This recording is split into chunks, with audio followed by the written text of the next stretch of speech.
ସମସ୍ତେ ରେଜିଷ୍ଟ୍ରେସନ କରିବେ, ସମସ୍ତେ ଧାନ ବିକିବେ, ଆମେ ଧାନ କିଣିବୁ, ଆମେ ହାଇକୋର୍ଟର ନିର୍ଦ୍ଦେଶକୁ ମାନିବୁ ଏବଂ ଯାହା ନିର୍ଦ୍ଦେଶ ମାନ୍ୟବର ମୁଖ୍ୟମନ୍ତ୍ରୀ ଦେବେ ତାକୁ ପାଳନ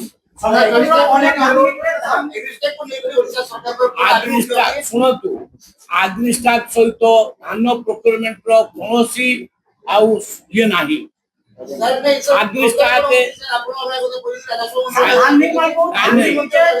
ଆରେ ଶୁଣିସାର ତ ଯୋଗାଣ ମନ୍ତ୍ରୀ କହୁଛି ଆମେ ଧାନ ପ୍ରୋକ୍ୟୁରମେଣ୍ଟ ଦାୟିତ୍ୱ ଆମର, ରେଭିନ୍ୟୁ ମିନିଷ୍ଟରଙ୍କର ନୁହେଁ। ତେଣୁ ମୁଁ ଆଜି କହୁଛି ଆମେ ଧାନ କିଣିବୁ, ଯୋଉଭଳି ଭାବରେ ଗତ ବର୍ଷ ରେଜିଷ୍ଟ୍ରେସନ ହେଇଥିଲା ସେମିତି ଭାବରେ ସରଳୀକରଣ କରାଯାଇଛି।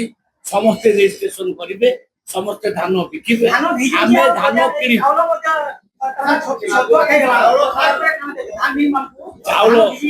ଚାଉଳ ଉଠିବ, ସେଥିପାଇଁ ଯୋଜନା ଚାଲିଛି।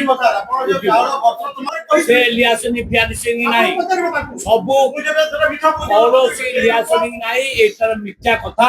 ଲିଆସନିଂ ସିଷ୍ଟମ ଏଠି ନାହିଁ।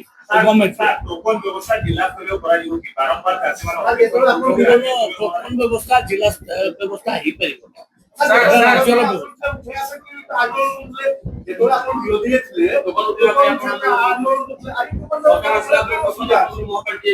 କଣ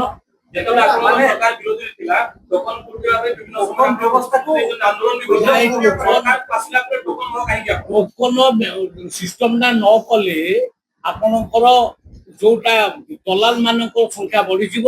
ତ ଆମେ ପ୍ରକୃତରେ ଚାଷୀকে ଜାଣିପାରିବୁନି। ଟୋକନ ସିଷ୍ଟମ ସେଇଥିପାଇଁ କରାହେଇଛି।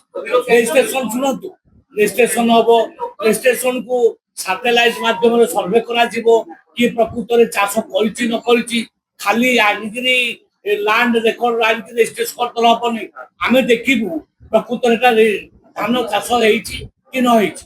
ଏଗ୍ରିଷ୍ଟାକ୍ ଯଦି ବାଧ୍ୟତାମୂଳକ ନୁହେଁ କାହିଁକି ଇମ୍ପ୍ଲିମେଣ୍ଟ କରାଯାଏ?